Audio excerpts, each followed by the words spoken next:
كل شويه تبص على مراتي. هو في ايه؟ انا مش مالي عينك ولا ايه؟ عيب والله يا حاج، هو في حاجه؟ انا مش قصدي حاجه خالص يعني. مفيش حاجه؟ طب خلاص احلق بقى. يا رب صبرني. يلا نعيما يابا. نعيما. هي دي حلاقه دي حلاقه قال لها نعيما. كروتني ها؟ عمال يبص شال ايه ده؟ يلا يا علي. يلا يا لولو. في حاجه يا لولو؟ روح قلبي مفيش حاجه. انا مش فاهم اي حاجه خالص. تعالي يا لولو، تعالي عشان اجيب لك الجراوي اللي نفسك فيه، عشان تعرفي ان انا مش حابك من حاجه. تعالي بجد تعالي. لو سمحت يا عم تعالى. ايوه يا فندم. انا عايز جراب للولو. هات كل اللي عندك عشان هي تنقي واحد منهم. ايوه يا فندم، بس انت حضرتك عايز نوع الجهاز ايه؟ وانا مش عرفني بقى، لولو هي اللي عارفه. انا عايزه الجراب الازرق اللي هناك ده. ماشي يا فندم، عينيا. اتفضل يا فندم. ميرسي. يا سلام، ذوقك جميل قوي يا لولو. ماشي يا فندم، تغرب اي حاجه تاني؟ كم الحساب؟ 400 جنيه يا فندم. ياه ده رخيص قوي، تدوبيه في عرق العافيه.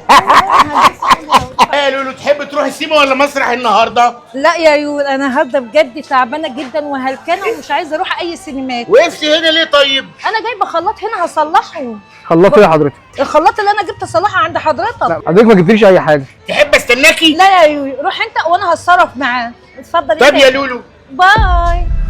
ده ايه يا راجل انت؟ هو انت مش عايز تفهمني؟ حضرتك خلاط ايه اللي جبته؟ خلاط ايه ونيلي ايه؟ انا كنت بطرق جوزي. خلاص بقى. ايه الناس مهمتك الغريبه دي؟ خلصت. اتفضلي حضرتك، مع السلامه. يا استاذه ده مكان اكل عيش يا استاذه، في ايه يا استاذه؟ انت بالك بتكلمني كده ليه؟ زي ما تكون شفت عفريت. ايه هو ذنبي ان انا حبيتك واعجبت بيك من اول نظره؟ يا استاذه دلوقتي انا لو مراتي شافتك هتعمل لي مشكله، ولو جوزك شافك هيعمل لنا مشكله. يا سلام. ليه ومراتك دي ما كانتش موجوده لما كنت باجي لك المحل، لما كنت بكتب لك رقم التليفون في ورقه وجوزك كان موجود ساعتها؟ ايه كان حلو قوي، دلوقتي بقى ايه وحش؟ يا ست انت دلوقتي جوزك كان معاكي وقرطستيه. ارتسته لفظ بيها قوي. ما هو ذنبي ان انا حبيت واحد زيك. يا ست تحبيني او ما تحبنيش، انا راجل بخاف ربنا. خلاص يا سيدي حقك عليا، وانا من هنا ورايح مش هاجي لك المحل ولا هضايقك باي حاجه خالص. تمام كده؟ يا ستي وانت اختي برضو وعادي ومفيش اي حاجه، واعتبرك اختي ومفيش اي حاجه، وما نتكلمش في الموضوع ده تاني عادي. خلاص تمام. اقول لك ايه، عهد السلام. بقى كده عشان كده حلاق الزفت ده قعد ساعتين ويبصوا لبعض. قال ايه ومديله ورقه فاهمه ان انا ما خدتش بالي، واخره المتمه قال ايه لما اقف هنا عشان الخلاط باظ. فاكراني كروديا انا ولا كروديا؟ هو اللي بيحصل من ورا شنبي ده، بتلاقوا بعض من ورا شنبي وما لقيتيش الا ده شبر ونص تمنع حد هادي، وانت بتعاكس مراتي وانا قاعد على الكرسي. مش عيب عليك يا راجل انت؟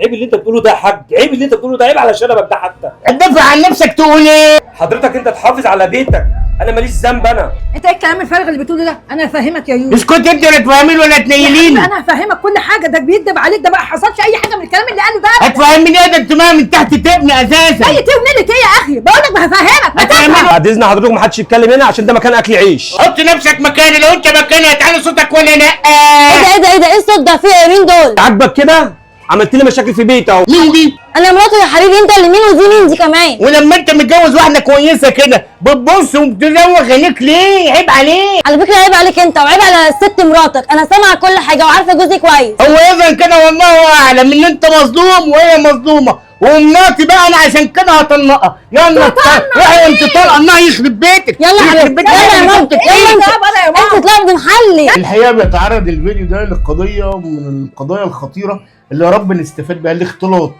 الزوجه يعني غالبا مكانها البيت، تخرج بس في حدود ضيقه. لكن صاحبنا ده بقى ياخدها عند الحلاق وعايز يجيب لها جراب ياخدها ماشي كل شويه في الشارع. طبعا ده بيتيح الفرصه يعني الاختلاط بقى، ده يبص لها وده يبص لها. الست زمان كان حتى يقول لك صاحبي وصاحبك على القهوه ولا ايه؟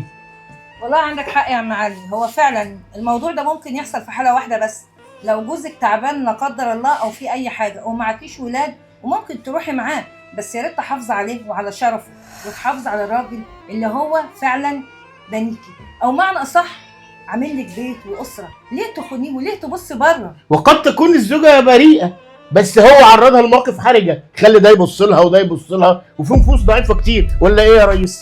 طبعا يا عم علي، طبعا ده الصح. المفروض اي ست ما تروحش مع جوزها في اي حته، مش كل الاماكن، الا لما هو حالته هو تعبان بس. وانا اتمنى الفكره تكون وصلتكم. شكرا جدا.